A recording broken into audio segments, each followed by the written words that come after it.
Ipagtatanggol ka ng Panginoon mula sa iyong mga kaaway.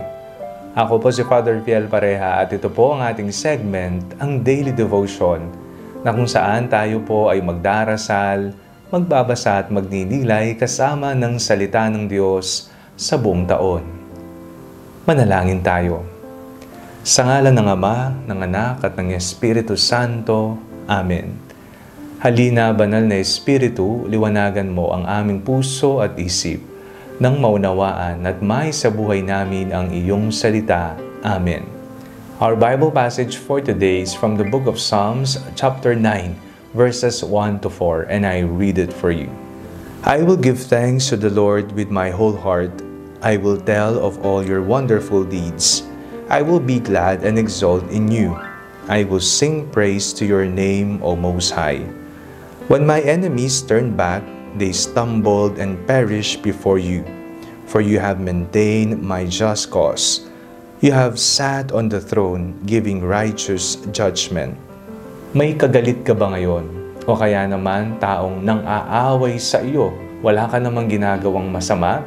Alam mo sa sarili mo na wala kang sinabing nakakasama o nakakapanakit ng damdamin, ngunit nag-uumang ng patibong ang iyong mga kalaban upang ikaw ay matalo at magapi.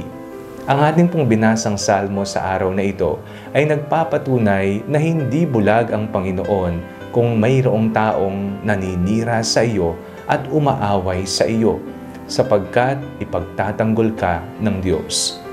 Sa mga panahon na wala kang kalaban-laban sa buhay o hindi mo alam kung kanino ka babaling at hihingi ng tulong dahil ikaw ay inaaway, wala ka namang ginagawang masama, lagi mong tatandaan, kakampi mo ang katotohanan, kakampi mo ang Diyos, at ikaw ay Kanyang ipagtatanggol laban sa mga masasama.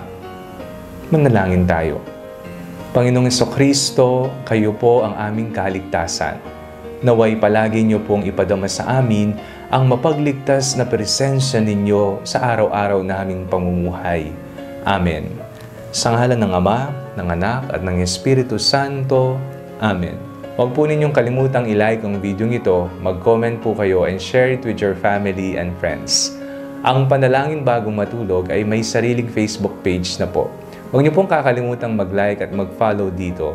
And do not forget to subscribe to our YouTube channel. I-click niyo lamang po ang link na nasa description ng video nito. O kaya naman po, just search Father Fiel Pareha. God bless you po.